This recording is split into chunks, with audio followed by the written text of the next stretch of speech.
Okay, guys, we are live. So for those listening at home, welcome to the Dungeon Musings YouTube channel. My name is Kevin Madison, and I'll be your friendly... What am I going to be? I'm going to be your friendly... Well, I guess I'll be your friendly Dungeon Master, but your 4th edition Dungeon Master, because today we are introducing one of the members of the Dungeon Musings community to 4th edition Dungeons & Dragons for the first time. And Andrew, have you played in Athas before, in Dark Sun? I have played in Athas with you previously, but using the AD&D rules, I think. Oh, CNC probably, right? For the gaming. Or it was probably CNC. Yeah, great. All right, so last year's marathon or whatever it was. Awesome. But yeah, so we are introducing Andrew to D&D 4th edition for the first time, and Jeff and Dave have played some 4th edition. I can complete this row in bingo now. Yeah, exactly. So we're making use of the Dungeons & Dragons 4th edition rule set, the arguably most maligned of the rule sets. It is I've recorded like a 3-hour video on my thoughts on 4th edition. I ran a lot of 4th edition back in the day, and I really enjoyed the game quite a bit. And I think it's the shadow of its influence continues to cast a pall on those who were old enough to be playing it at the time, because Pathfinder 2nd edition has a lot of similarity to 4th edition, and we have in the last calendar year 2 games that are kickstarted very successfully that are relying very heavily on some 4th edition sensibilities, including the MCDM game and the DC 20 game that is currently being kickstarted. So, but we're not going with legacy ones. We're introducing Andrew to the original source here, Dungeons & Dragons 4th edition. So I'll go the order I've got you guys on the screen here. Why don't we tell everyone who you are and what you guys are playing tonight. First up, we've got Andrew. Hi everyone, I am Andrew, and I'm playing Torito Tet, a half-giant warden. And I will figure out what that means as we go through. Very I nice. have a little bit of an idea, but I'm Hank, I guess. Next up is Jeffrey. Hey everybody, I'm Jeff, and I'm playing Merritt. She is a human ardent and a dune trader. Very nice. And last but certainly not least, coming to us from his brand new computer is our resident armor smith, Dave. Kev, yeah, this is coming to you live from one device. Yes, I have my audio streaming on the same device as Kev's running the game. It's so good. Roll 20. I'm not using a second phone for audio. This is fabulous. Love it. Amazing. Hopefully my system doesn't crash like it does every other time. So I think it's good. Yeah, I am playing Erdan, who is a wizard. And yeah, I know, not a tank, not a ranger. So this is going to be fun. Nice. So we are going to be playing through a couple of the scenarios from the Ashes of Athas campaign. Now, the Ashes of Athas campaign was something, one of the last campaigns that was run for D&D Encounters. It is lauded as one of the best of the campaigns that you can play for 4th edition. Late in the game's life cycle, they put out some really terrific adventures. And I want to thank, I can't remember the name of the organizer, but I will put it in the description of the video. The person who consolidated these and updated them for home play has these for free. I sent an email, and then a couple of months later, because they got things going on, they sent me a 8 or 9 part adventure that is incredible. So a huge thank you to the I'll remember by next week, I'll look it up.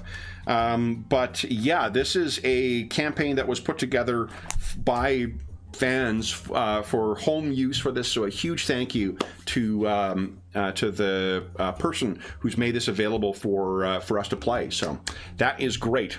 Now, Athas. Let's talk about Dark Sun. One of the neat things that 4th edition did with its setting source books, it would give you little cheat sheets for 8 things or 10 things to know about the setting. So I thought we'd start with that, guys, just to get ourselves on the same page for what Athas is. Number 1, the world is a desert. The Athas is a hot, arid planet covered by endless seas of dunes, lifeless salt flats, stony wastes, rocky badlands, thorny scrublands, and worse. From the first moments of dawn, the crimson sun beats down from an olive-tinged sky. Temperatures routinely exceed 100 degrees Fahrenheit by mid-morning and can reach 130 degrees or more by late afternoon. The wind is like the blast of a furnace, offering no relief from the oppressive heat. Dust and sand borne on the breeze coat everything with yellow-orange silt. In this forbidding world, cities and villages exist only in a few oases or verdant plains. Some places don't see rain for years at a time, and even in fertile regions, rain is little more than a humid mist that falls during a few weeks every year before giving way to long months of heat and drought. The world beyond these islands of civilization is a wasteland, roamed by nomads, raiders, and hungry monsters. Athas was not always a desert, and the parched landscape is dotted with crumbling ruins of a planet that once was rich with rivers and seas. Ancient bridges over dry watercourses and empty stone quays that face seas of sand tell the tale of a world that is no more. Number 2, the world is savage. Life on Athas is brutal and short. Bloodthirsty raiders, greedy slavers, and hordes of inhuman savages overrun the deserts and wastelands. The cities are little better, each chokes in the grip of an ageless tyrant. The institution of slavery is widespread on Athas, and many unfortunates spend their lives in chains, toiling for brutal taskmasters. Every year, hundreds of slaves, perhaps thousands, are sent to their deaths in bloody arena spectacles. Charity, compassion, kindness. These qualities exist, but they are rare and precious. Only a fool hopes for such riches. Number 3, metal is scarce. Most arms and armor are made from bone, stone, wood, and other such materials. Plate or armor exists only in the treasuries of the sorcerer kings. Steel blades are almost priceless, weapons that many heroes never see during their lifetimes. Number 4, arcane magic defiles the world. The reckless use of arcane magic during ancient wars reduced Athas to a wasteland. To cast an arcane spell, one must gather power from the living world nearby. Plants wither to black ash, crippling pain racks animals and people, and the soil is sterilized. Nothing can grow in that spot again. It is possible to cast spells with care, preserving the world and avoiding more damage to it. As a result, sorcerers, wizards, and other wielders of arcane magic are reviled and persecuted across Athas, regardless of whether they preserve or they defile. Only the most powerful spellcasters can wield arcane might without fear of reprisal. Sorcerer kings rule the city-states. That's number 5. Terrible defilers of immense power rule all but one of the city-states. These mighty spellcasters have held their thrones for centuries. No one alive remembers a time before the sorcerer kings. Some claim to be gods. Some claim to serve gods. Some are brutal oppressors, where others are more subtle in their tyranny. The sorcerer kings govern through priesthoods or bureaucracies of greedy, ambitious Templars, lesser defilers who can call upon the king's powers. Only in the city-state of Tyr does a glimmer of freedom beckon, and powerful forces already conspire to extinguish it. Number 6, the gods are silent. Long ago, when the planet was green, the brutal might of the primordials overcame the gods. Today, Athas is a world without deities. There are no clerics, no paladins, and no prophets or religious orders. Old shrines and crumbling temples lie amid the ancient ruins, testimony to a time when the gods spoke to the people of Athas. Nothing is heard now but the sighing of the desert wind. In the absence of divine influence, other powers have come to prominence in the world. Psionic power is well known and widely practiced on Athas. Even unintelligent desert monsters can have deadly psionic abilities. Shamans and druids call upon the primal powers of the world, which are often sculpted by the influence of elemental power. 7. Fierce monsters roam the world. The desert planet has its own deadly ecology. Athas has no cattle, swine, or horses. Instead, people tend to flocks of erdlus, ride on kanks or crodlus, then draw wagons with inixes and makillets. Wild creatures such as lions, bears, and wolves are non-existent. In their place are terrors such as the Id Fiend, the Bazrag, and the Tembo. Perhaps the harsh environment of Athas breeds creatures tough and vicious enough to survive it, or maybe the touch of ancient sorcery poisoned the wellsprings of life and inflicted monster after monster on the dying world. Either way, the deserts are perilous, and only a fool or a lunatic travels them alone. And finally, familiar races aren't what you expect. Typical fantasy stereotypes don't apply to Athasian heroes. In many Dungeons & Dragons settings, elves are wise, benevolent forest dwellers who guard their homelands from intrusions from evil. On Athas, elves are a nomadic race of herders, raiders, peddlers, and thieves. Halflings aren't amiable river folk. They're xenophobic headhunters and cannibals who hunt and kill trespassers in their mountain forests. Goliaths, or half-giants as they're commonly known, are brutal mercenaries who serve as elite guards and enforcers for the sorcerer kings and their Templars in many city-states. That, guys, is the intro to Athas. Now, let's talk about where you are. I mentioned, or you may have heard, the name of one of the city-states in the Tablelands region. That is Tyr.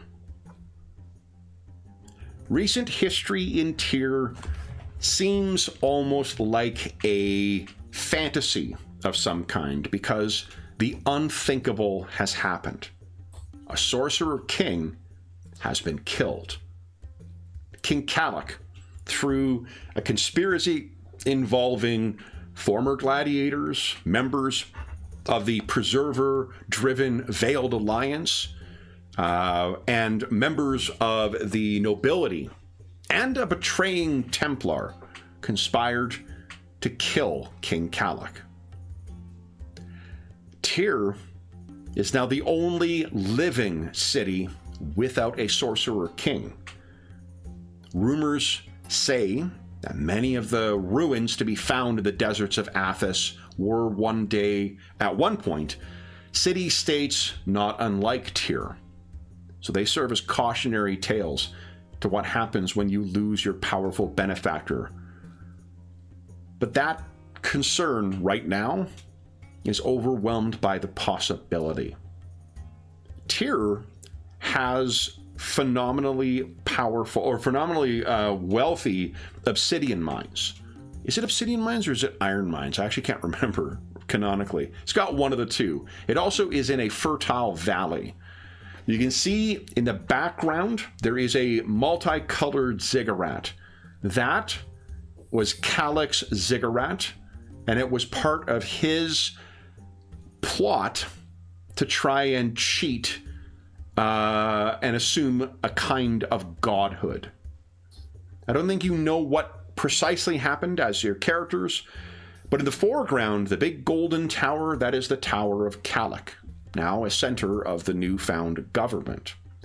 You all are members of the Veiled Alliance, and I think in some small way each of you did something to contribute towards this.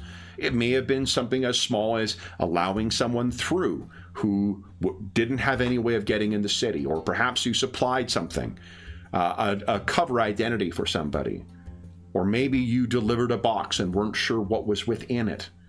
Whatever the small way is, you have each played a role in your own way as part of the Veiled Alliance.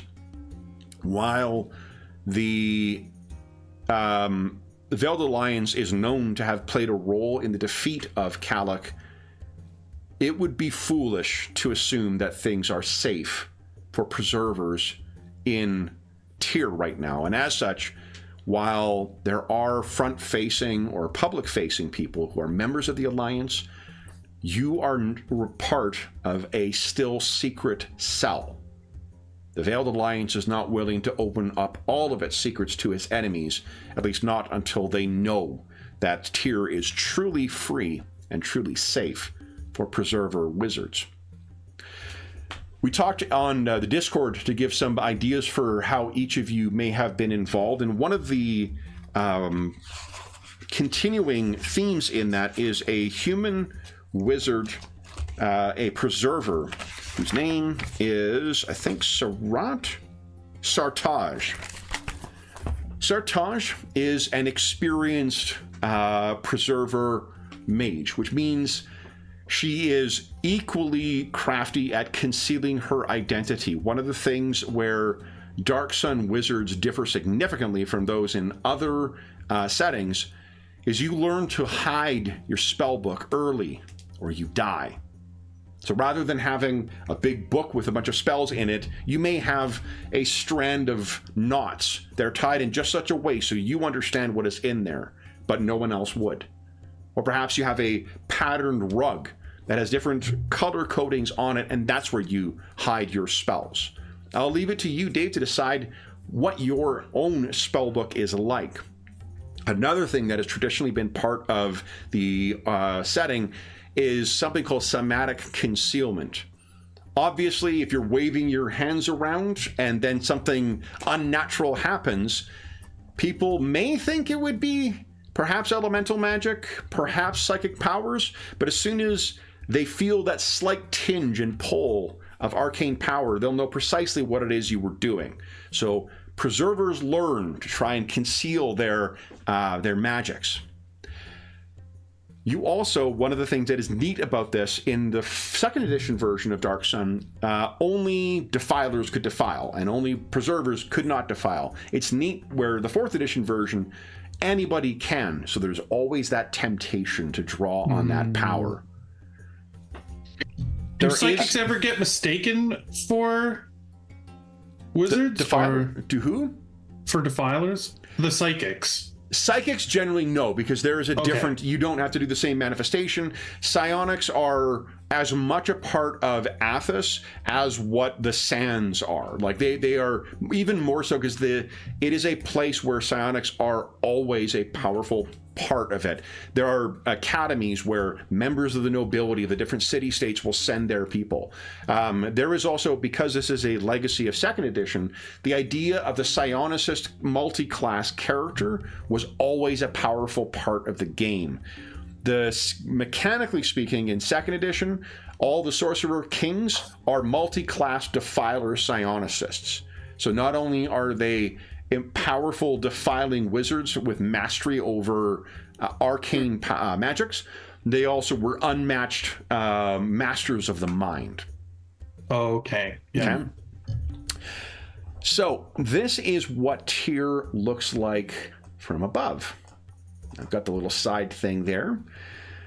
Now, another significant, while not as potent as the Sorcerer Kings, the merchant houses of the Tablelands region are no trifling matter. Depending on their size, it differs, but the Dune traders are a powerful and influential part of the Tablelands, and they're one of the things that typically has influence outside of any given city-state. In the fiction, or rather from a fictional context, each of the different city-states also has a bit of a flavor of some Bronze Age civilization. So they've got a bit of if you squint, you can see where there's Rome in Balak. If you look a little closer, you can see that in where's the Shadow King's thing? Nibene, I think, is the Shadow King's domain, and it's Babylon, basically. Tyr is interchangeably one of the Mesopotamian city-states as well. but it's only a passing familiarity. So, Erdan is part of the Veiled Alliance as a wizard. Merit, you are a member of the Dune. You're kind of like a bit of a warrior psychic. You're definitely a leader, so you got some healing capacity, but you can fight as well. One of the neat things that 4th edition did is it made it so that the healers can do shit more than just heal. That's why healing is often a minor action, is because they want you to be able to be getting in the scrap as well. Right. And Andrew, you're as a warden, we mentioned those elemental forces. You have a connection to those things that replace gods in other settings. So you draw on the primal power in order to effectively protect. And preservers, while some may think that, well, there should be no place for arcane magic at all, and that all arcane casters should be destroyed, I'll leave it to you to decide whether you agree that some are good, or whether it is simply a matter of allies of convenience. Anybody who stands against defilers is an ally of someone with a connection to the primal forces. I think I'm probably leaning more towards the enemy of my enemy, the pragmatic approach. Okay. You also have one of the neat things with character generation in 4th edition is this is where you first start seeing backgrounds as a component of your character creation. Each of you has a different background, and you also have something called a theme that was introduced late in the life cycle of 4th edition. It was another component. So your characters end up being this interesting mix of, like, Dune Trader is a theme that Merit has, and then if you sometimes will have a background that will sound like kind of a job, but sometimes it's also just a region that you're from. So, for instance, Torito, Tet, you have, I think it's the Elemental Guardian theme, and then you have the background of, like, Eastern Wastelands or something like that. So, Failed merchant on the road of kings. Nice. Where our session opens, and I don't think you guys, do you think you have met one another before, or is this the first time you have met?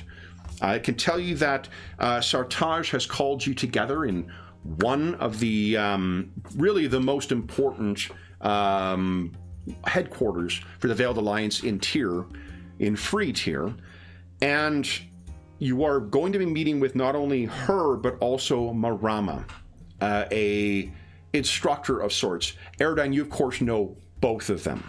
Sartaj is more thought of as a active member of it, and Marama, the fact that you can see her age as a half-elf tells you how long she has been around. Sorry, how long has it been since the king was defeated here? We are talking a matter of only a couple of weeks. Okay, it's very fresh. Definitely, yeah. I think maybe we've been pulled together. I would think, yeah. Different duties? Yeah. That would give us a chance to, like, play out our introductions a little bit. Yeah, okay. So who do you think was the last to arrive in this safe house or headquarters? Not me. I'm never late. Well, Erdan, you also may even, like, spend a lot of your time here. So perhaps Erdan was the first. Who was the second? I mean, I could see that I'm late. I might have had other business that I was attending to. If I'm a trader and a merchant, I don't necessarily... This might have been on a long list of business for me. Okay. That makes sense, and maybe I was just like really intrigued to meet this potential ally and or these potential allies, and I showed up early to kind of scope them out. And Tritotet, how do you think you have been faring in the confines of a city? Not super well. I mean, I had met you. We discussed this before the game, but if we're going with that background, that I had met Sartaj in a nearby town. Yep. Altaruk. I'm gonna suspect, and correct me if this is incorrect, but as a half giant, I don't blend in super well in crowded spaces. And not a lot of stuff. So it's an interesting thing because how common are half giants? Half giants are actually in the canon of the setting, the original setting at least, the half giants are a sorceress creation of the Sorcerer Kings at some point in the distant past. They breed true, they are their own species now, but at some point they were bred combining the stock of men with the stock of giants that are like 20, 25 feet tall. There's not the variety of different giants you see here. Picture your character, but standing 25 to 30 feet tall and potentially having a giant beast head and wielding a terrifying array of psychic powers. Those were our progenitors. Those are your progenitors, like in some unknown past. So just for context, if we're a creation of these hated sorcerer kings, regardless of how long has passed since then, am I a creature of like mistrust or distrust and animosity? Here's what people might. There are definitely free half giants. In the past, the way this wasn't carried over to 4th edition, but you're free to make use of this. One of the ways where the half giants were different from others is rather than picking two different alignments, the way you do or like two different components of your alignment, like having like lawful neutral or neutral good or whatever, you pick one of them to be fixed, and the other one is flexible, depending on whoever they're around. Half giants are quite influential, or quite easily influenced. So if you're around a strong personality, let's say that good is your fixed, locus. If you're around someone who's very law-abiding or whatnot, you may find yourself leaning towards lawful good. If you then find yourself around some ne'er-do-wells who don't mind breaking a few rules, well, you might start leaning towards chaotic good. Okay.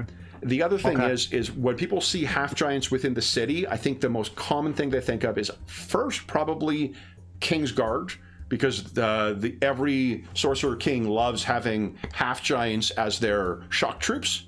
And then the other thing is laborers, because you're huge, you're indefatigable. The only species in Dark Sun that has more fatigue, like a resistance to fatigue than you, are the mules, the half dwarves.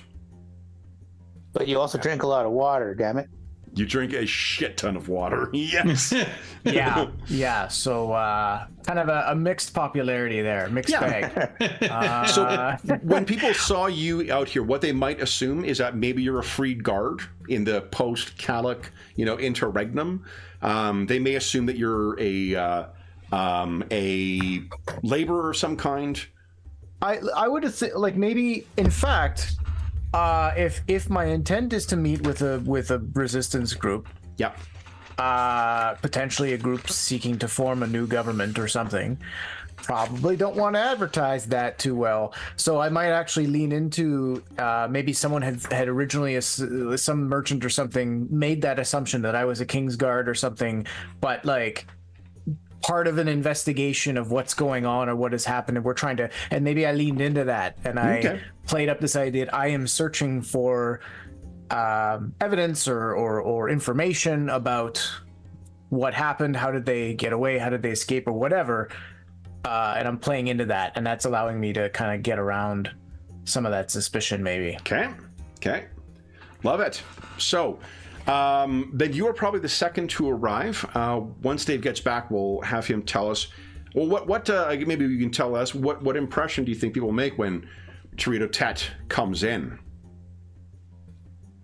I will probably, as I as I crouch below the door frame to get in, I'll probably like half crouch, look around the room a bit, look, and then come in, look way up, reference most of our American friends won't get. That's an all-Canadian group tonight. It is. Yeah. To all our American friends, we hope you're okay right now. But anyway, walk in and just like slowly observe. I'm very, slow to move and slow to kind of take in my surroundings. Okay. And but I'll make my way over to where I am now. That's fine. Okay. So you're inspecting. There's probably lots of forgotten what's on display in here, or things that have been plumbed to the desert.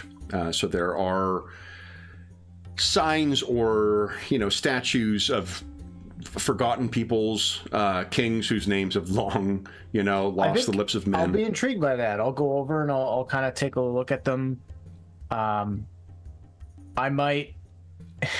A part of me wants to like reach out and try to like touch one and big hands are just not that dexterous, and I might accidentally like snap a small piece off of one and go, ooh. So, Erden, Torito Tet, the towering half giant, has arrived. What would he find waiting for him here? I think Erden's very casual, open, just kind of like probably sitting there chatting with. Well, Merritt hasn't arrived yet. Merritt hasn't arrived yet? Yeah. Okay. He's probably just like humming to himself and looking around and kind of just relaxing, enjoying a quiet afternoon. So one of the things that where Dark Sun will differ is that it's not obvious who is a wizard. Because if you are obviously a wizard, someone's going to probably try and kill you. Yeah, you're obviously dead. Yeah, so that is inviting a short lifespan. Is there any other impression apart from casual that she would get or draw from Erden? To help your wizards use, every spellcaster who doesn't use a weapon uses something called an implement. There's a variety of different implements that wizards can use. Erden happens to specialize with an orb. Yeah.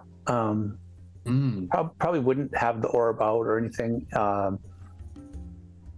Erden comes across as a little sagely and a historian, so might be reading some text in a book. Okay. Yeah.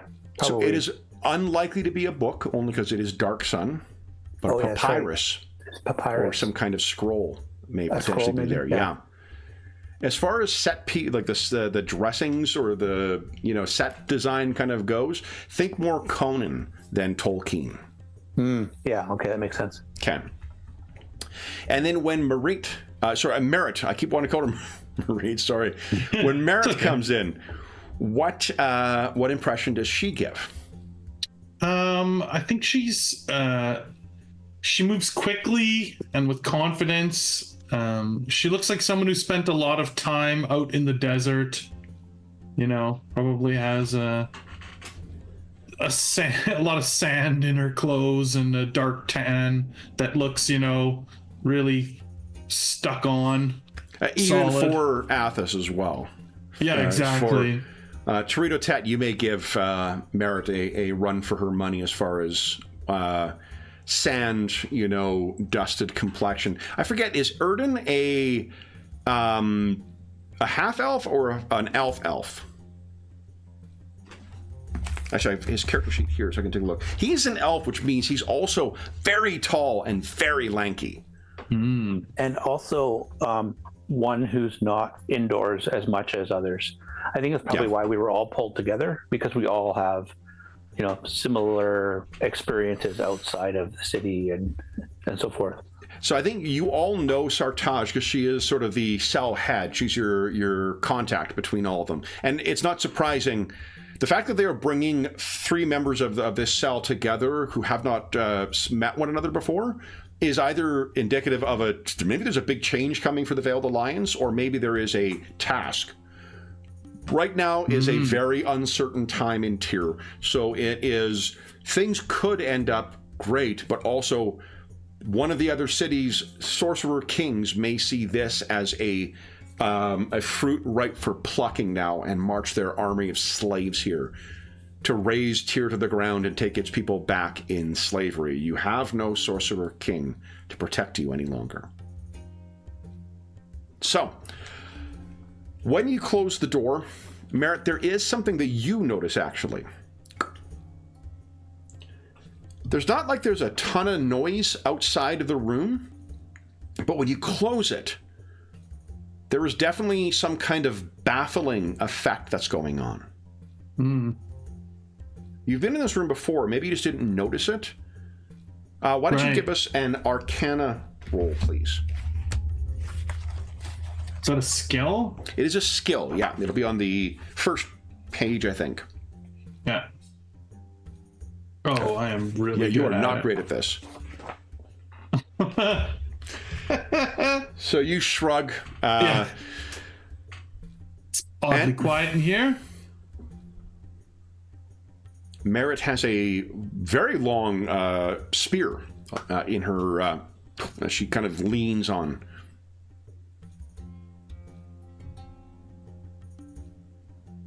Did we say we assume we know each other? Do not. Or we do not? You know Sartaj.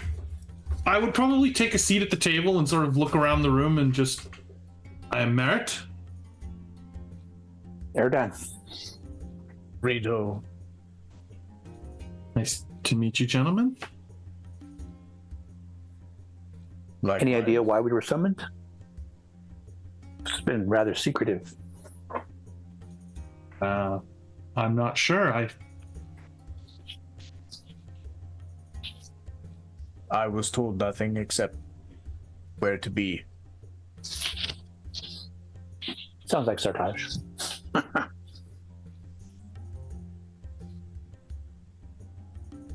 So then both Merritt and Torito Tat, you're able to put together like, oh, this is the... You knew it was Sartaj that brought you here, but you did not know that these were other members of her cell. Yeah, Yeah.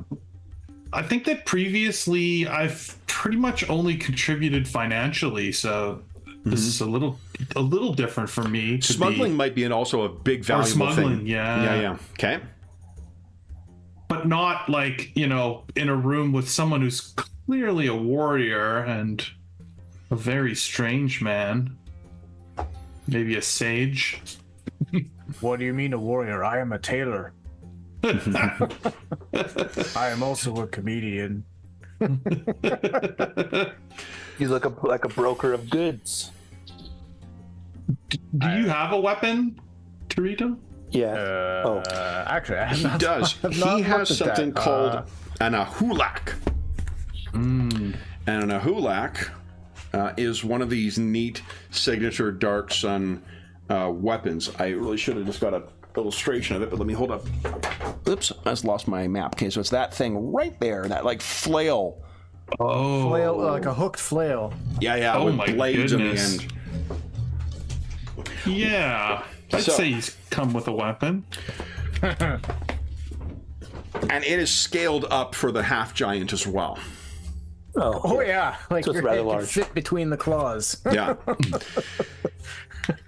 So, Merritt, it's you. Maybe like you all, carry on with a little bit of bullshitting back and forth. Another 10 minutes passes, enough to complete 2 short rests in 4th edition. When Merritt, you notice it first. There's the sound, very muffled, almost as if it was. Almost as if you were underwater, if that concept could exist in Athas. It sounds like conflict outside that door. So something's going on. And that is about all you get time to say when you guys encounter the bane of all players. Block text. With a resounding crack, the wood and leather door shatters, revealing half-giant and human soldiers wielding bloody weapons. From the hallway, sounds of battle and cries of "Death to the Veiled Alliance!" ring out, suddenly clear. Somehow, the safe house has become anything but. Now, allow me to shatter said door.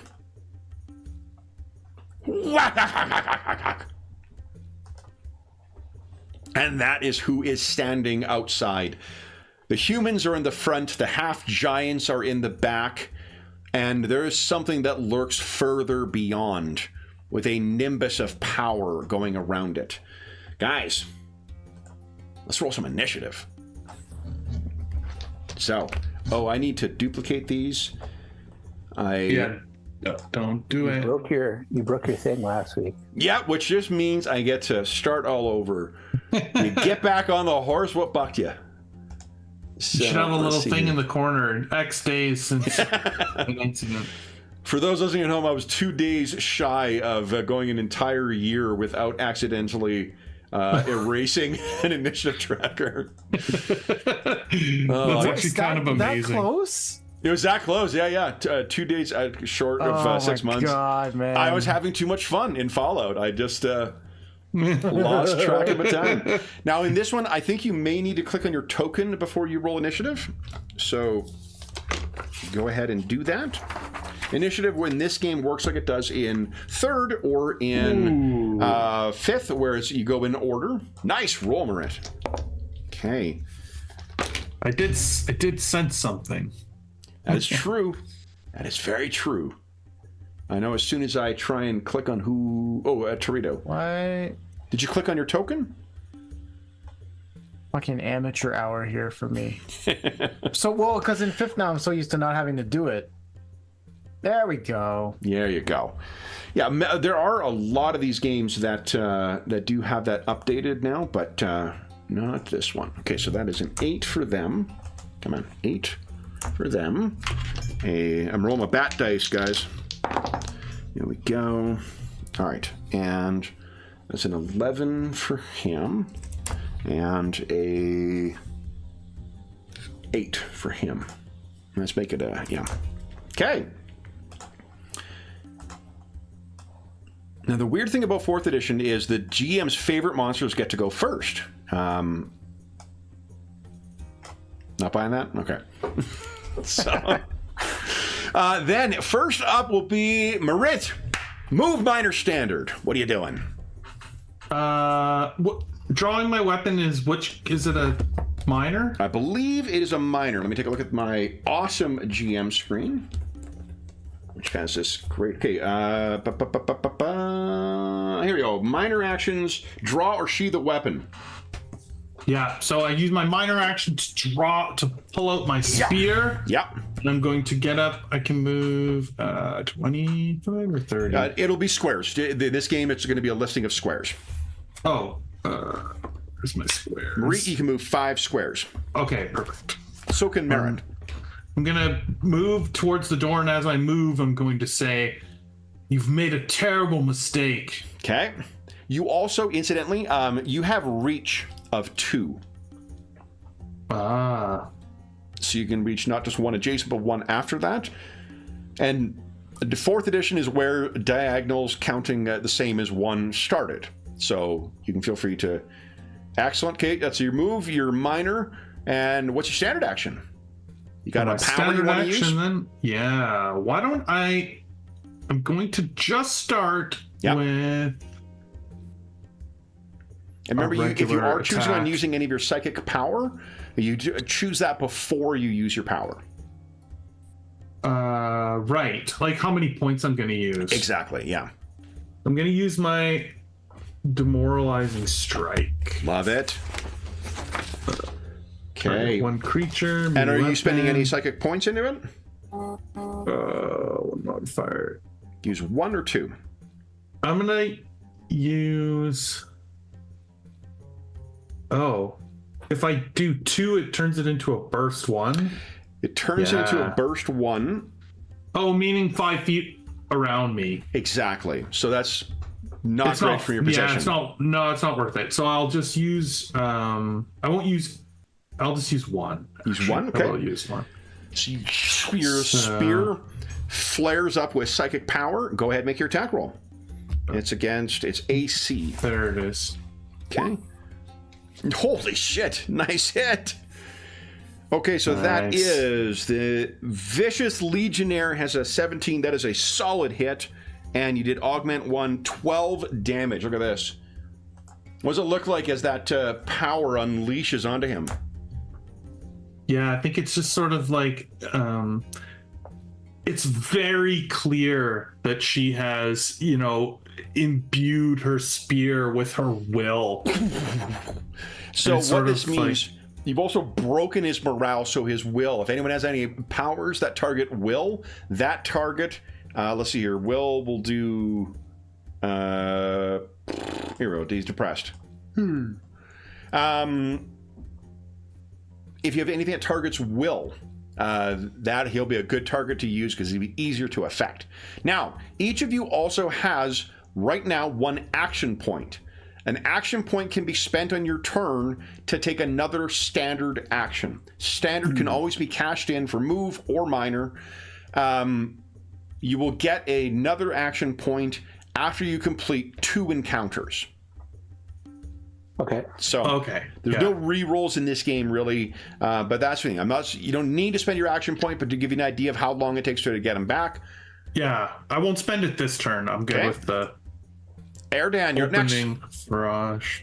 What are you doing? Erdan, it's move minor or minor move minor standard. Move minor standard? In whatever order you choose. Okay, so he's going to move over here. Okay. I think that's right. I don't have that much move, but anyways, he moves there, and then Minor pulls out his orb. Okay. And then we'll use a level 1. I'm just gonna roll it. So hypnotism on the one that Merritt just smacked. Oh, nice. As a will penalty. Okay. So hypnotism, I'll just roll it. Yeah, because it's always an attack. One of the neat things with the game. Oh, 26! Holy shit, guys. All right, so what does your hypnotism spell look like? So this spell is kind of, it's just a swirl of purple around their head, and then settles in through their eyes. And so in this, the target is targeting will. So I'm guessing with their penalty that I. That's an absolutely effect. Which would you like? So make a freak attack against someone. Yeah, he's going to turn around and smack one of the half giants. Okay, so there's a purple energy that lands into him. His eyes flash, and then go ahead and give us a D20 roll plus 7.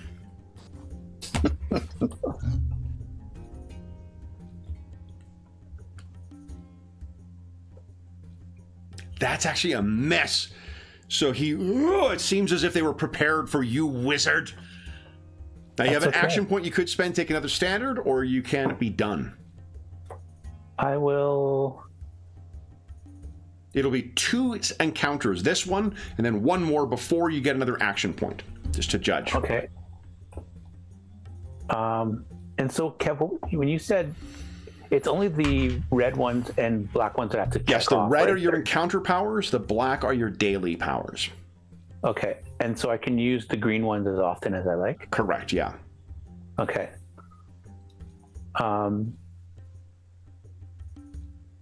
You know what? I'll just stop there. Okay. See what happens here. Torito Tet, what are you doing? Terrible time to put food in my mouth. I thought he was taking another action, so I thought. Yeah, and you're just like, Dave will take another action. Is it a minor action to nosh? Yeah. Oh, fuck me. So that's not my action. Your speed is a 6, so you can move 6 squares. Diagonals count as 1. Okay, so if I were to do 1, 2, 3, 4, 5, 6, so I can totally get there. Hell yeah. I will do that. Okay. Right up into their stupid faces. So you move. You have a minor or standard left. I'm going to. So my melee attack will be a standard. I don't have anything will based. I don't think. So you do have on your turn as a free action. You can mark each adjacent enemy as a free action. Right. Oh yeah, I can do that now, can't I? Mm-hmm. And that's a free. So that's is free a minor or Free is is nothing. Like, free is free. Does not count as any of the three. This game, the action economy is nuts. Okay. Well then, and it says, wait, did it say one or? I can mark Each adjacent. Oh my god! So obviously they're both getting marked. Yeah. What does it look like as your warden primal power surges out? I really want it to just be a quick punch in the face, but obviously that would be a. That's an action. This is just an indication that they are ready to trigger your other warden abilities. I think this is like an arcane kind of thing, right? No, it's primal. Primal, but it's still like a magic based. It is magic, but in fourth edition is where they started dividing out the different power sources. So there is primal power that wardens and druids and shamans. So I because it'd be cool if like maybe I've got like a tattoo or something on my face, and suddenly both of them have the exact same tattoo on their faces. Sure, yeah, I love it. And that's how it manifests, because that'd be kind of cool. Mine glows and boom, they're done. So now you have a standard action. I'm going to. I would again. I think the tendency is try to save things. Remember those reds. You just need a nap and a sandwich. 5-minute short rest, and you'll get your encounter. Right. They are called encounter powers because you are encouraged to use them every encounter. Right. I kind of this Mark of Thunder looks fun. It's also marking them, but whatever. It doesn't matter. Different effect though. Yeah, the mark takes if they take an attack that does not include me, well, that's unlikely. What about Warden Sacrifice that does double your weapon damage? Yeah, I think that. We're gonna go with that. Okay. When an enemy hits you, an ally within 3 squares, you gains 5 temporary hit points. That's also a nice side effect. Mm-hmm. Okay, so we'll do that. Okay, so go ahead and click on that power.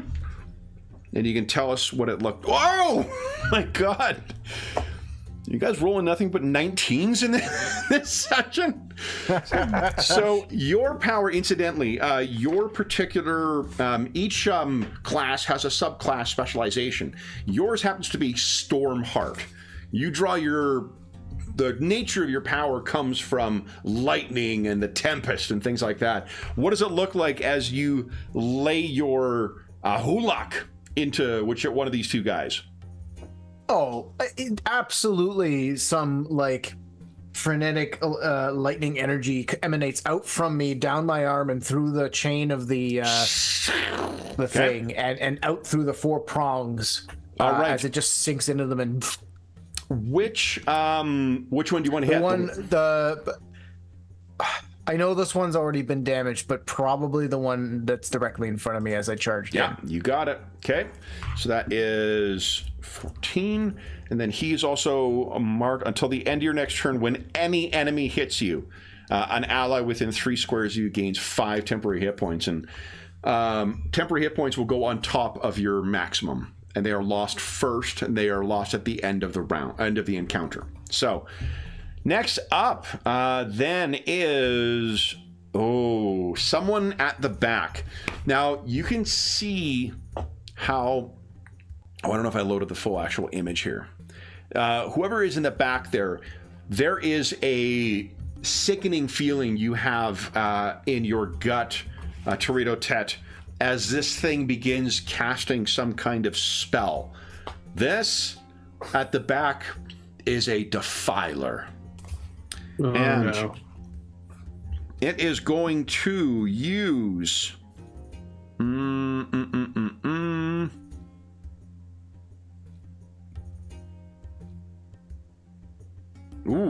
this one will attack you.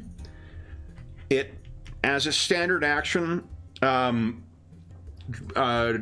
gestures forward, and there are some of those stones that are drifting around its neck that kind of fall into place and begin spinning around, and then it gestures at you, and there are almost like wasps or hornets of some kind that streak out towards you.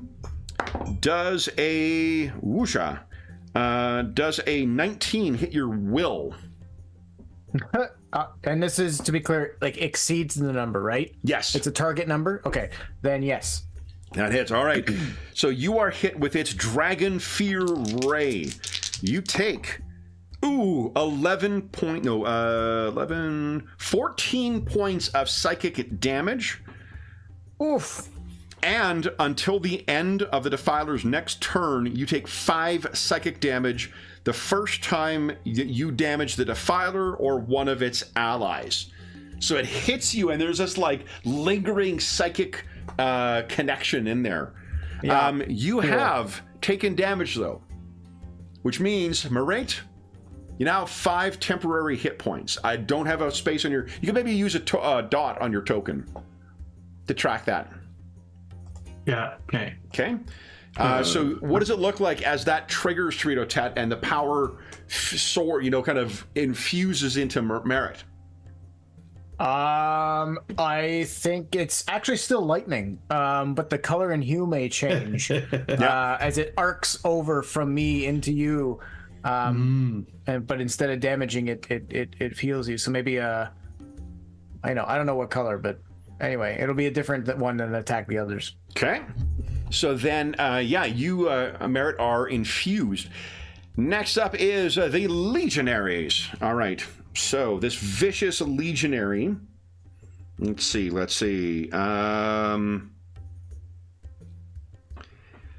of them uncoils a similar Hulock and is going to try and attack. Ooh. Actually, he's going to try and shift forward here. Now, a shift is typically something that does not trigger an attack of opportunity. It's like a step in certain editions of D&D or Pathfinder. But Torito Tet... no, none of your things trigger on a shift. But he shifted as his move action. He is going to try and attack Merit. So you could choose to use Warden's Grasp or Warden's Fury. Remember, Warden's Fury is once per round. Warden's Grasp is once per turn.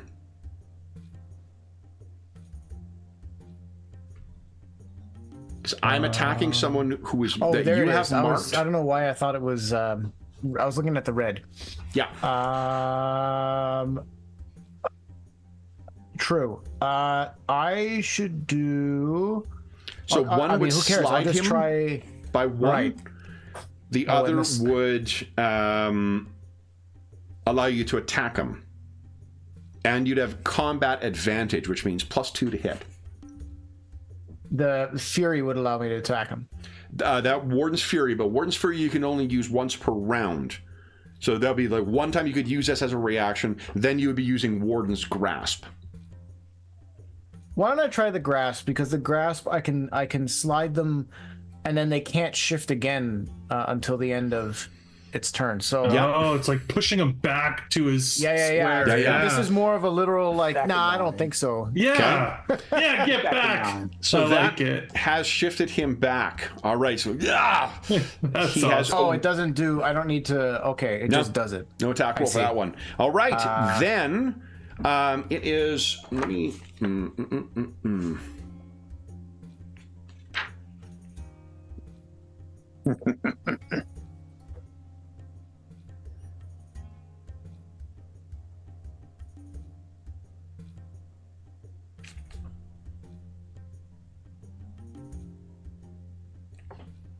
Just double checking to make sure I'm not mixing up the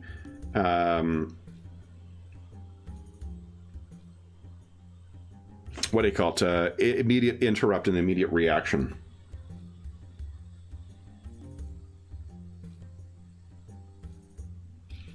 Let's see.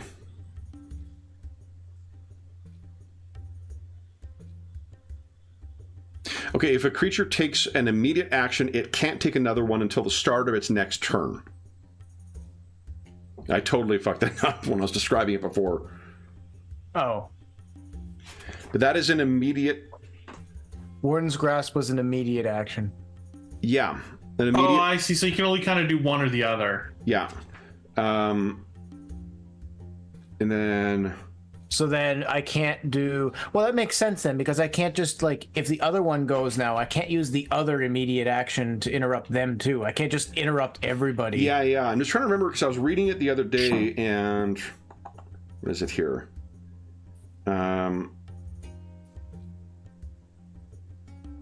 An opportunity action is similar to an immediate interrupt, but it can be taken once per turn. Oh, that's what it is. Okay, if it's an opportunity action. Opportunity actions are the ones that can be taken over and over and over and over again. So, and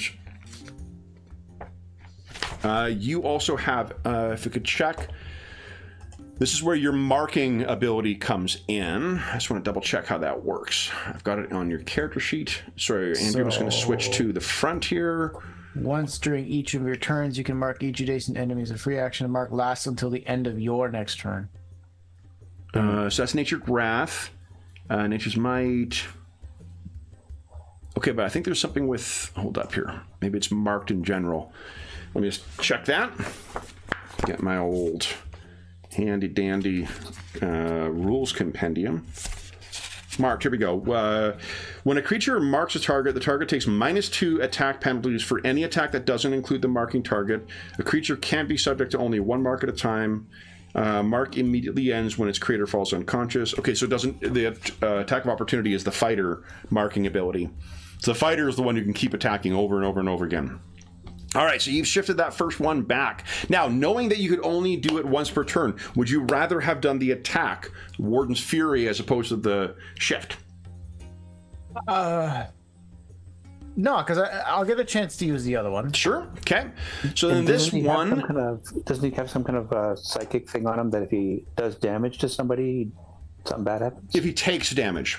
If he takes damage, he gives temporary hit points to adjacent allies. Once you get, and incidentally... But I'm also thinking, this is a bit of meta thinking on my part, I apologize, but also, like, I do distinctly recall Kevin just saying that the thing that the guy in the back just did to me, if I cause damage to any of his allies, I also take some damage myself. Yeah, so, there's a psychic... That's what I meant. So, like, it would Torito attack something... Does he know that he's going to hit somebody if he takes damage? Yeah, you probably feel the, like, you know, it's a psychic, you know, like imagine like a psychic doubt of like cautioning you against doing something. And if you did it, there's this psychic power or pain that manifests. All right, so that was one of them. The other one is going to try and hit you, Torito Tet. So he uncoils the thing and he's going to try and grab you with it. Whack! That is a 26. I think I hit your AC. Yeah, take your pick. It gets through all my saves or my bad defenses. dice. However, I did roll crap damage. You take 6 points of damage, and you are grabbed right now. The grabbed condition in 4E, you are immobilized. Oh, lovely. You just need, but as a move action, you can make a DC 13 athletics check and try and get out. Or acrobatics. On my turn. On your turn, yeah. Okay. How big does it work in terms of like sizes? Does he need to be my size or bigger in order to do this to me? 4E is really like more about rule of cool than it is really about Fair enough. They don't model down to halfling weapon damage and things like that. So however, you know, it makes sense in kind of a cartoon logic, I guess. And let's put you're not prone. Here we go. Net. Whack. You're captured. That's the legionaries. Then we have the half giants in the back. All right. So. They have reach. They have a tree call, which is kind of like imagine like a trident, but it's made of like bladed bits of obsidian. So first one is going to try and hit you there, Torito Tet. Yeah. That is not going to hit, I don't think. A 13, I take it, does not hit? On the AC? On the AC. No. Okay. No. Second, how about a 17 on the AC? No. Nice! So you are battering them aside as they're trying to get in on you. And what you can feel is like there is a lot of heft behind this. If you had been hit, you've been pushed back. So they're trying to clear you out of the way. That is the end of their turn. Top of the round. Marit, what are you doing? All right, let's do something powerful. Okay. I'm going to do. Move minor standard. If you want to heal, that is a minor. Yeah. I mean, yeah, I should heal Torito. So I'll use my minor. That is called Ardent Surge, right? Yes, it is. Why don't you click on that? Nice. So you target one ally. You gain you can do a surge +3. And we think we said your surge value was 11, wasn't it? Yeah. Torito Tet? Yes. And So you the get, value is 11. So that's 14 hit points you get back and +1 to all defenses until the end of Merritt's next turn. Oh, shit. I went the other direction. oh, wait, Kevin, is this when my Mantle of Clarity also happens? Your mental clarity you always have up. Oh, okay. Yeah, and I can't remember what does the mental clarity grant you as well, or your allies? +2 to all defenses versus attacks of opportunity. Pretty nice. And I think +2 to insight. Insight and perception. Pretty awesome. So you just feel your mind is focused by Merritt's presence, and you just gained all those defense. You got +1 to all your defenses until the end of Merritt's next turn, Torito. So what does it look like? Would I add? You don't actually put it on. You just have to remember it. That okay. So whatever Yeah. I get +1. Okay, cool. Yeah. You get modifiers a lot in 4E, so you just sort of got to remember okay. for the round, and it's gone by the next one. So, Merritt, what does it look like when you manifest your Ardent Surge? I think she probably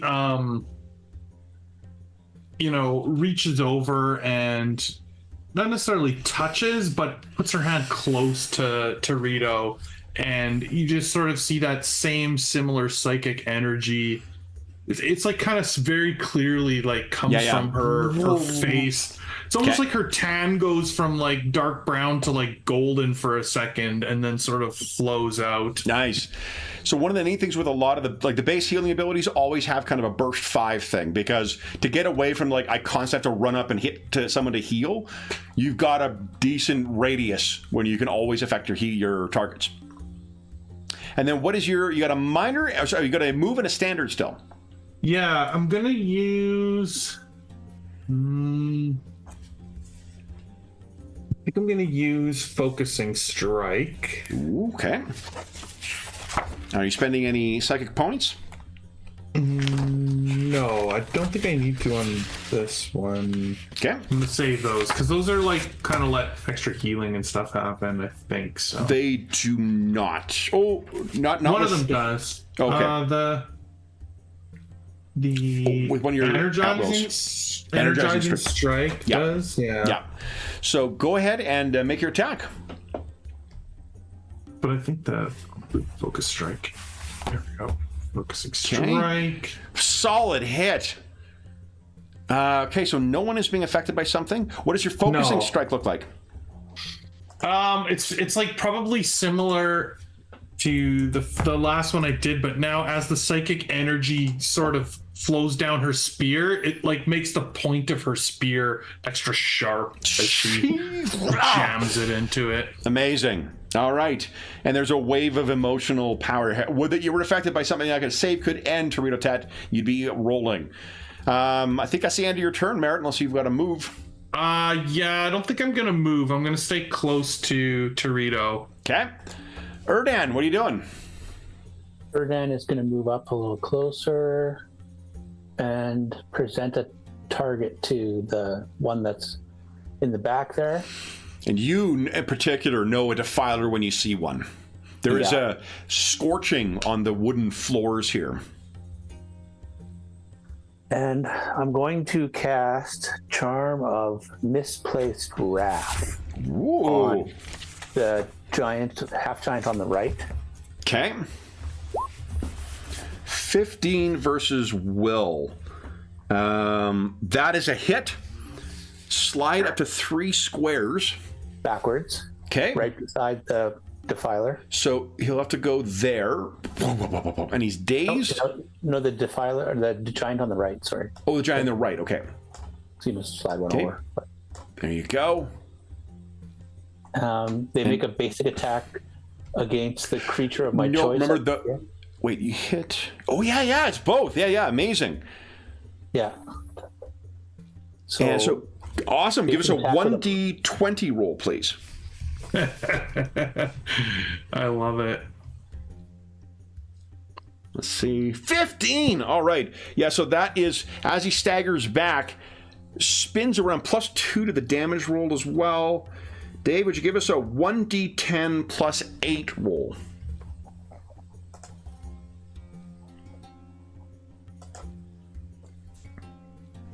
Nice. Look at this.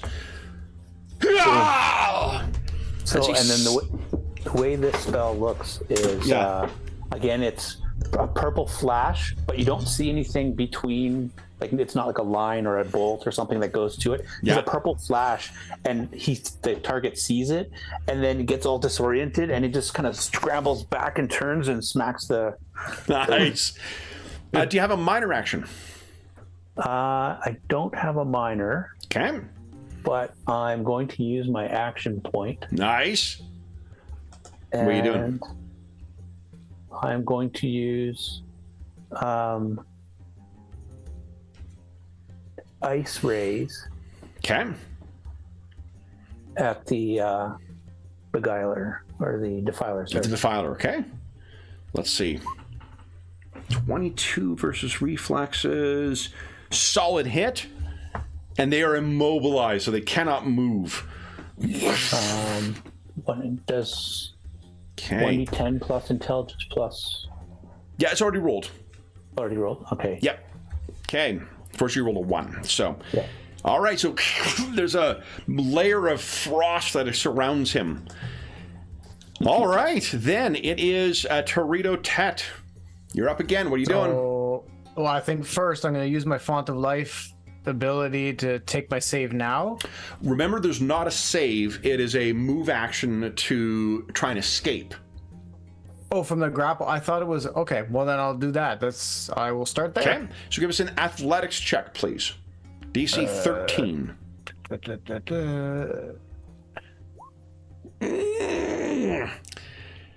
You could spend your standard to try again. Yeah, sure. I can't do anything if I'm immobilized, Well, right? No. If you're immobilized, it means you cannot move. Doesn't mean you cannot attack. Well, yeah, but if I attack, I'm gonna get hit. I'm gonna take some damage anyway. So. Yeah, but you're a big tough guy, aren't you? Yeah, that's true. And I just got. You got healed. I just got healed. Yeah. So screw it. Oh, yeah. I'm gonna do. What are you thinking? I used my Warden Sacrifice already. What's this Form of the Mountain thing? That is a daily ability that transforms you, and then you gain an encounter ability and some persisting benefit. But it's a daily ability. So once a day kind of thing? Yeah, Once you a day assume kind the of thing? guardian form of Mountain Thunder. Yeah. Well, that sounds fucking awesome. And you know what? We're playing this for 2 sessions. So you know what? Yes. YOLO. All right. So then let's see here. So there it is right there. No, that is the encounter ability. So first thing is click on the daily. Oops. Sorry. It was set to encounters. Okay. No. There's two different things there. One of them is the daily ability that transforms you into this. The second is the encounter attack you can do once while you're in that encounter. Oh, something. Okay. Yeah. There's an order of operations. Yep, Makes sense. So now I click again, or so it is a minor action to take the form of Mountain Thunder. Click on the daily one just so we can see the text. Yep. This is the daily. Seems to be doing the same. The daily is the black one. Is that what you're? It's looking grayed out and yeah, it's clicked on. Hold on, I could have daily. Yeah, I could have typed it in wrong. Hold on. Let's see. I can tell you that when I switch between the two okay, of them, that's why you know what you're changing. Hold on. So the let's see here. This one should be encounter. Yeah, but the text is not changing.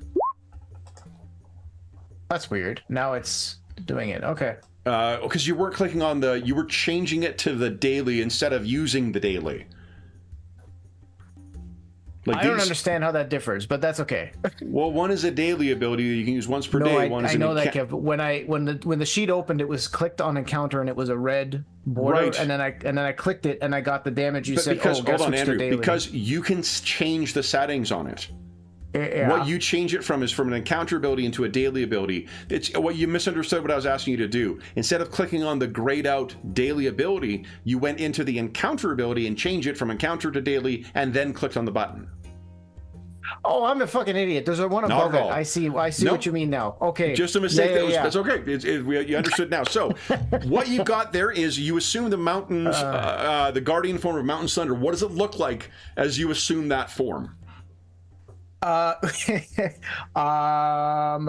I physically grow even more than I am? Sure. So that's what's gonna happen. I'm gonna go full on Dragon Ball Z on this shit. Put both my feet down, anchor myself down, and just with the loud grunt and groan, Yeah. I'm gonna stretch out bigger than I am. Okay.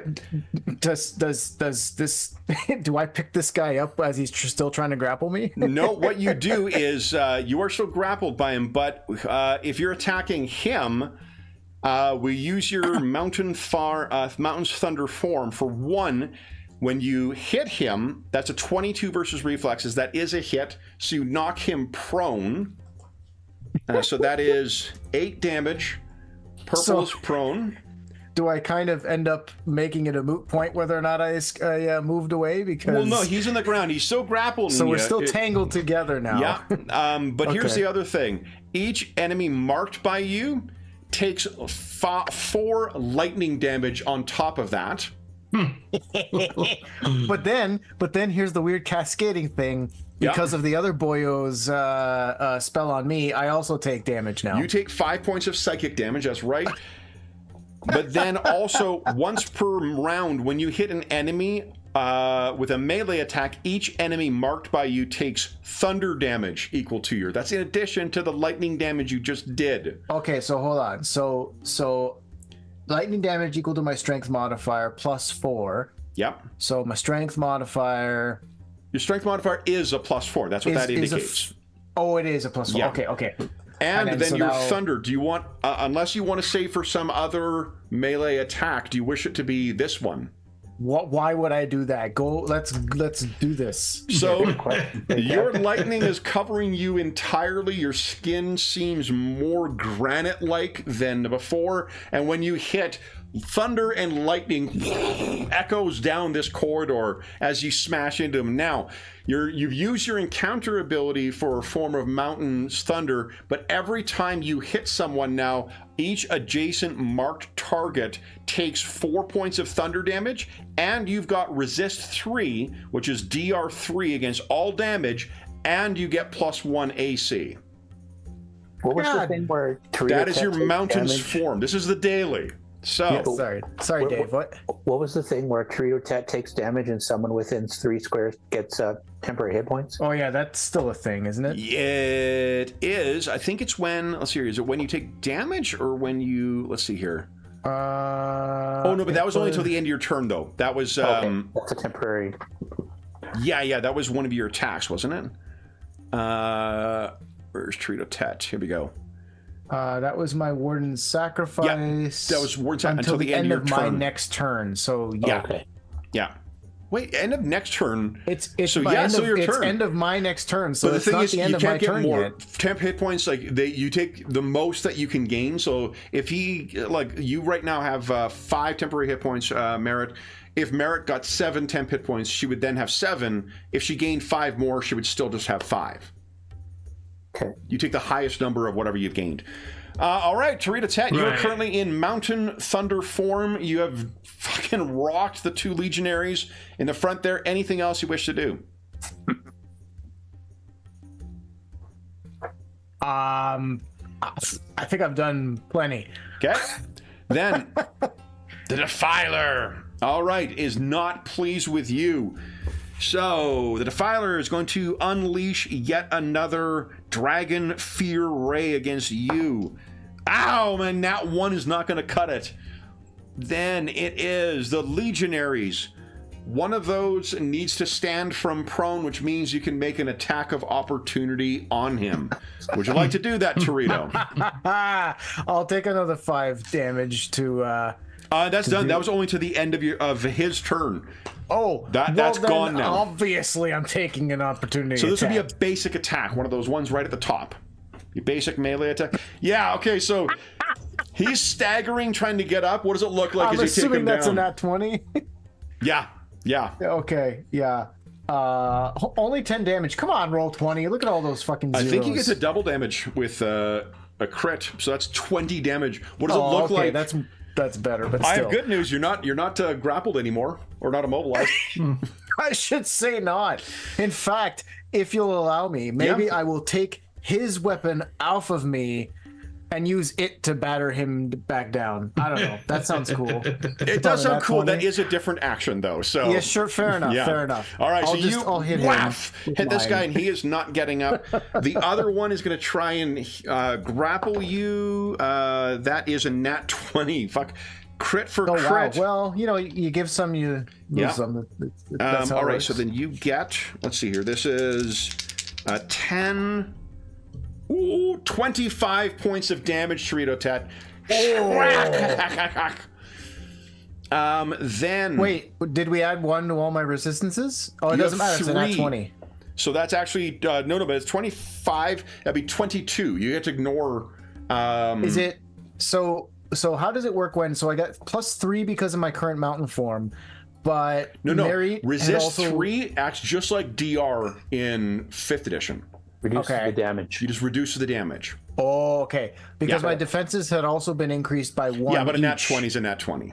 Yeah. No, that's fine. I'm just Yeah. trying to understand how But you that won't all stack them, works. though. No, it is a good question. You won't get Yeah. +1 from merit. All of your defenses are higher, Okay, which right. might help against this. Okay, so then you are bloodied. Oh yeah.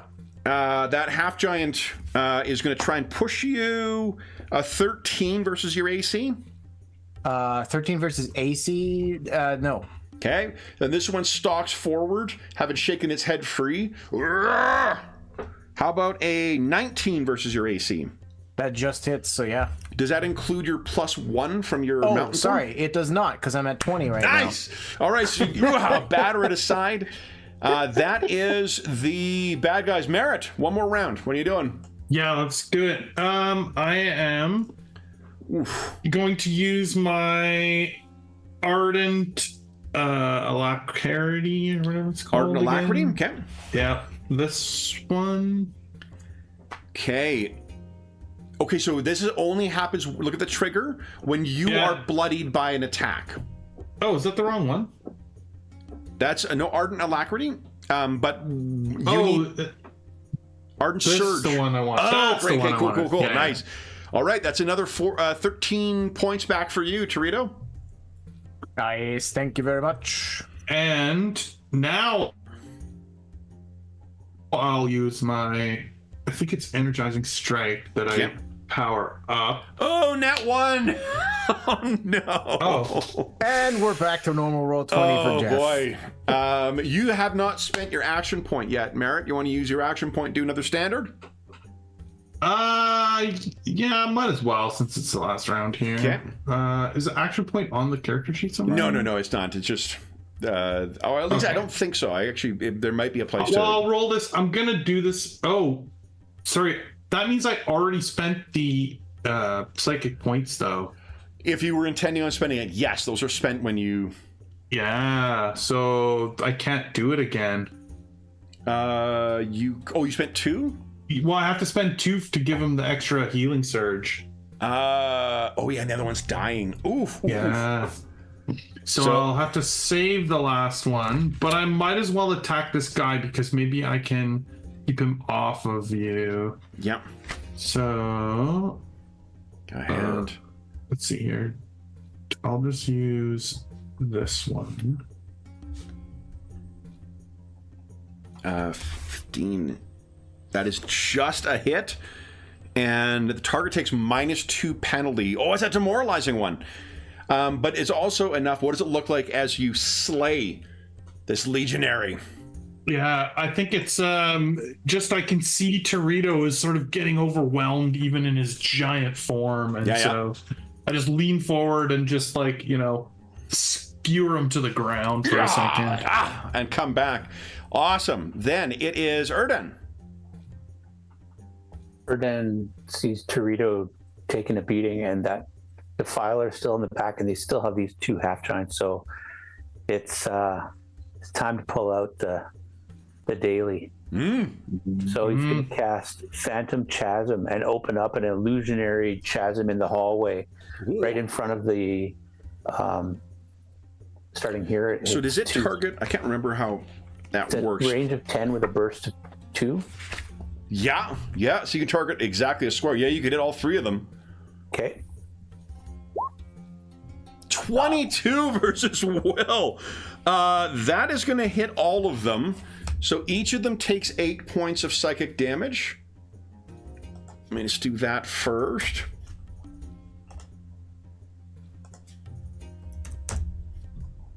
And wow. Push them back. He yells out because they're going to want to climb out of or get away from the illusionary trap. Let's see here. What?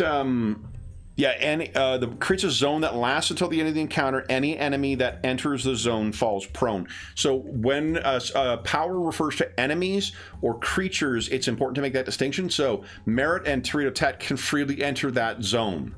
It's only your enemies who are affected by it. Yeah. Oh, that's cool. Yeah, and then you said it was a purple was your power thing, so it was 2. So 1, 2. So let's do this. The F sharp. Oh, because I didn't pick a fucking rectangle. Like, why isn't it doing what I'm trying to get it to do? It's because I didn't pick the right goddamn thing. So I think it's like that, guys. So yeah, the text Holy. is... Okay. The enemies shriek in terror, as, at least in their mind's eye. A bottomless pit opens up beneath their feet. They're immobilized, too, until the end of its next turn. So, Erdan, anything else? You have a move, minor? I think that is all for me. Torito Tet. Can I move slightly closer to Torito? Yep, absolutely. Okay. Move, minor, standard, Torito. What do you got? So just to be clear, I can walk into that. You can. Space, and it won't, because it only affects enemies. Exactly. It's an illusion. It's Okay. from your perspective, like narratively, you probably see it quite clearly as an illusion. They do not. All right, then I'm going in there Okay. in my big ass form, and I'm gonna just wail on that guy there. Okay. So first, as a free action, would you like to mark them both? Oh, yeah, duh. Yes, of course I would. I will mark them both. Okay. And then wail on him. And what are you thinking? You're still in mountain form. So that's a basic attack. Again, you never want to use that. If you've got the ability to use one of your at-wills, like Thorn Strike, which has a range of 2 and draws someone towards it. I still have more like offensive. You also how about Strength of Stone? If you hit, you gain 3 temporary hit points. That's why you have that. Yeah. Okay. Yeah. So we'll use that. We'll use your nat 20 because that's a great nat 20. Max damage is exact same, or the damage is the same as that. So it is, and I can't remember. I think I can't remember if 4th edition is max damage plus 1 roll, or if you roll and double it. So I'll look it up between now and next session just to save folks from, correcting me in the comment section. Madison, you don't know this game you say you love. So that is 22 points of damage, and you gain. So you see your green bar on top of your token. That's your temp hit points. So you can fill that up to 3. Cool. There you go. And do you want to do? And then I think what I'd love to do right now. Yeah. Oh, where is it? It's on the regular stat side. I would love to use an action point Nice. Now, before you do that, would you like to do because in your mountain form, remember, once per turn, when you hit with the melee, you can do 4 points of thunder damage to every marked target. Right. So, sure, let's do that first. Sorry, guys. I am taking up this. No worries. Okay, so action point to 0. Okay. And I will take another action. Yeah. Now, the Strength of Stone is that it's an at will here. It's listed at. Yep. But so can I do it again? You can do it again. You won't gain any more temporary hit points because you gain 3. You already have 3. You won't go above that. But I mean, the Thorn Strike just pulls someone towards you. Which in this case, not gonna. So I might as well just do this again. Yeah, because I think you've used.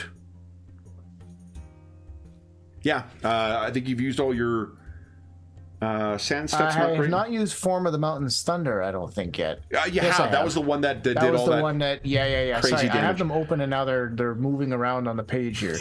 Okay. Strike the stone again. Why not? Hell yeah. Let's see it. Another solid hit. Holy smokes. 22. And you've already done your 10. So, all right. Then it is, so he is immobilized. And they're all prone. I don't know if they can. Hold on, I just want to read the immobilized thing. I don't think they can get up this round. So actually, you would have had +2 to hit him because he's prone. I mean, I hit them anyway. But... Yeah, you hit him anyway, but just mark it. Yeah, so they're all on the ground right now as well, and they can't get up this round because they're terrified of falling. I mean, that would make sense. It was his daily. Oh yeah, like it's the dailies always have a really badass effect and often have an effect even on a miss. So the guy will gesture up with that Dragon Fear Bolt once again. I miss with it. Cannot move, but he's no longer immobilized. And then the half-giant legionaries will try and desperately hit you, Torito. Let's see here. Does a 20 hit you? 20. On my regular AC, and it does, because even if I still had the +1, that'll hit it exactly. That'll hit it exactly. Okay, so this half-giant spins this thing around and hits you with its Tricol. You take 11 points of damage, and you I'm bleeding again. Pushed 1 square, so you're actually knocked back, and you are knocked prone. Unfortunately, it would normally be able to shift, but because it is immobilized, it cannot. And then the other one is going to try and do the same thing to you. That is a miss. So that brings us to the end of the round, guys, and the end of our session. We're just over time. So, Andrew, congratulations for playing your first session of 4th edition. All right. Thank you very much. Yeah. Let's see here. This is good. And I think that felt like a good intro to the system. All right. Well, I mean, you guys need to survive this yet. You have yet to encounter the gauntlet that can be the skill challenge. But we'll have to wait for that for next week. So first, for those listening at home, thank you so much for joining us for part 1 of our Ashes of Athas taster. As is always the case, if you have any comments, questions, or concerns regarding the session, the game we're playing, or the mini adventure, please don't hesitate to leave a comment in the comment section down below, and I'll endeavor to reply in a timely fashion. There's also a link down below to the Dungeon Musings Discord server, where we have a channel dedicated to 4th edition Dungeons & Dragons, as well as most of the other games we run on the channel, most of the campaigns campaigns we have, as well as a ton of other great channels like Finding a Group or GM Discussion. Or there's a really great community that has built up over the years over there, and you are more than welcome to join us. There's also a link down below to our friends at Noble Knight Games. Now, we don't normally would have a discount code down there, but I don't have the updated one yet. There is one listed. It does not work any longer, but Noble Knight Games is a preeminent unionized retailer of hard to find and out of print RPGs in North America. Not only do they have a great selection of new role-playing games, board games, and card games, they have an unmatched selection of hard to find and out of print RPGs, including D&D 4th edition. I in fact got recently, thanks to the roster player's very generous birthday present, I used a gift certificate to get myself my 4th edition starter set that was missing from my collection, so that was very fun. If they do not have something in stock that you're looking for, you can put it on a want list, and then they'll send you an email when it comes in. And if you tune into one of our more recent videos, I'm going to be following up with them tonight. I hope to have a new discount code listed down below soon, and if you enter that in when you make a $10 or more purchase, you will save yourself 10% on your purchase. There's also a link down below to something called Heroes Save Villages. That is the charity fundraising campaign we run on the channel. It benefits the SOS Children's Villages International Charity, a really incredible organization, active in over 130 countries, benefiting more than 80,000 orphaned and abandoned children. All donations through that link go directly to SOS Children's Villages International. None of it goes to the channel or any other middleman. It just goes to help out the kids who benefit from their services. And as a small way of saying thank you, starting at the end of July, we'll be opening up voting for the charity sessions for the last part of the year. We'll be doing some fun mashups where we're taking classic RPGs, adventures, and mashing them up with games they are not intended to be played with. So if you're dying to see a 4th edition D&D version of, I don't know, Keep on the Borderlands or some other classic thing, we're going to have some fun combos that the donors will vote on. And if you've donated $25 or more since January 1st, 2024, head on over to the Charity Initiatives channel and you will find information there at the end of July for how you can vote and what our options are. The last thing I will say is a huge thank you to our stalwart heroes. So Andrew, Jeffrey, and Dave, thank you so much for playing tonight, guys. Congratulations on so far surviving your first fight. That hit point bar is getting pretty low there, Torito. It is. You guys will be back in 1 week's time for part 2 of our Ashes of Athas adventure. But until then, we hope that we gave you a few hours to take your mind off the troubles, a couple of hours, I should say, to take your mind off the troubles of our world and think about the troubles that our Arthasian heroes are encountering on their first brush with 4th edition. And until we see you again, stay safe, stay healthy, and happy gaming.